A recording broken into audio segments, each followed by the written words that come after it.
8 फेरों का 8वां वचन। स्वाति ने इसी साल शहर की कॉलेज से पढ़ाई पूरी की है और अब उसके लिए जगह जगह से रिश्ते आने लगे हैं।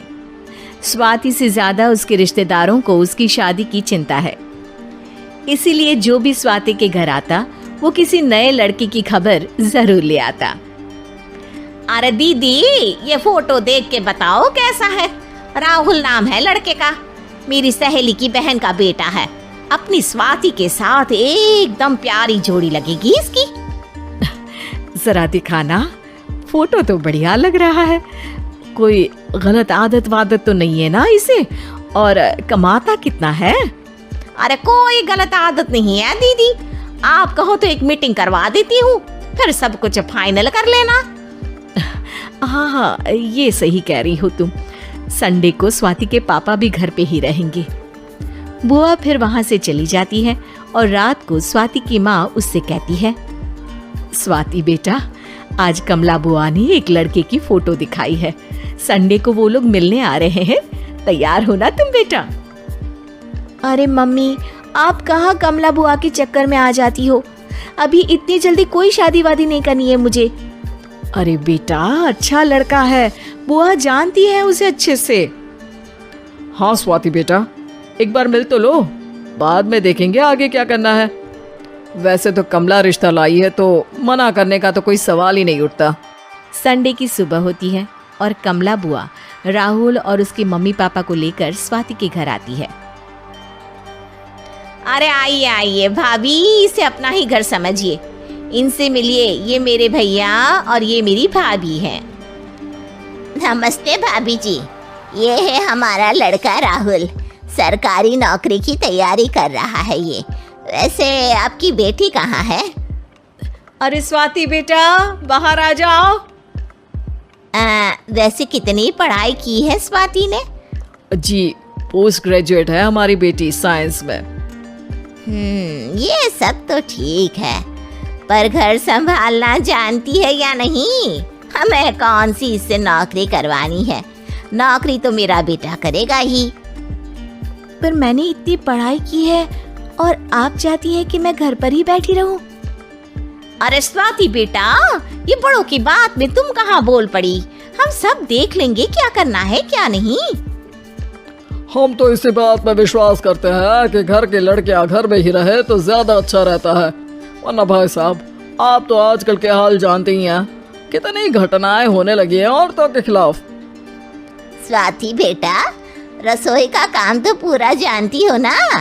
शादी के बाद तुम्हें ही संभालना है वो सब।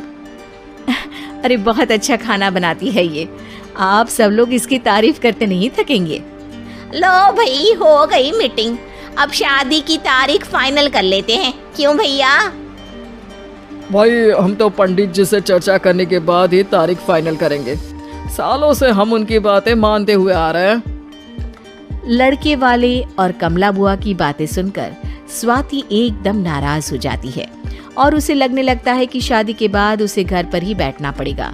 लेकिन घर वालों के आगे उसकी एक नहीं चलती और उसे शादी के लिए हाँ कहना पड़ता है। शादी का दिन आ जाता है और सब मंडप में जमा होते हैं।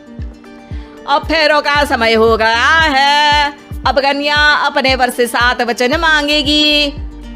आप किसी धार्मिक आयोजन में जाए तो मुझे भी ले जाएंगे। आप मेरे माता पिता का भी बराबरी से सम्मान करेंगे, हमेशा मेरा साथ निभाएंगे। आपको दोनों परिवार की जिम्मेदारियां बखूबी निभानी होगी। हर जरूरी बात में मेरी भी राय लेंगे। आप सभी गलत आदतों से दूर रहेंगे। आप मेरे अलावा किसी और औरत से कोई गलत संबंध नहीं बांधेंगे। ये 7 वचन पूरे हुए, वर क्या तुम्हें ये सारे वचन मंजूर है? जी हाँ पंडित जी, मैं सारे वचन अच्छी तरीके से निभाऊंगा। अरे वाह वाह, बढ़िया तरीके से सब काम संपन्न हो गया। तो इसी के साथ विवाह संपन्न हुआ और आज से ये दोनों पति पत्नी हुए। 1 मिनट पंडित जी, अभी एक वचन लेना बाकी है। अब कौन सा वचन है बेटा? मैं अब हमेशा के लिए किसी दूसरे घर में जाने वाली हूँ, तो पति के अलावा मैं अपने सास ससुर से भी एक वचन लेना चाहूंगी। अब कहो बेटी। मैं ये चाहती हूँ कि मुझ पर किसी बात की कोई पाबंदी नहीं लगाई जाएगी। मुझे सब कुछ करने की आजादी होगी और मैं भी विश्वास दिलाती हूँ कि मैं एक अच्छी बहू बन के दिखाऊंगी। स्वाति की बात सुनकर उसके सास ससुर एकदम चौंक जाते हैं और कुछ बोल नहीं पाते कि उतने में कमला बुआ बोल पड़ती है। अरे बेटा, ये भी कोई कहने की बात है? रानी बन के रहोगी तुम तो। वचन देने से पहले सोच लीजिए, क्योंकि शास्त्रों में वचन ना निभाने वालों के लिए नरक से भी बदतर सजा लिखी है। स्वाति की चालाकी से वहां मौजूद सब लोग प्रभावित हो जाते हैं और लोगों में बदनामी ना हो जाए, इस कारण स्वाति के सास ससुर को उसे वचन देना पड़ता है। अरे कैसी अपशकुन वाली बातें कर रहे हैं आप पंडित जी। हमें मंजूर है बेटा तुम्हारी शर्त। स्वाति अपनी समझदारी से अपनी बात अपने ससुराल वालों से मनवा लेती है और खुशी खुशी राहुल से शादी कर लेती है। अब से हर शादी में मैं खुद 8 वचन दिलवाऊंगा। ओम मंगलम मंगलम मंगलम।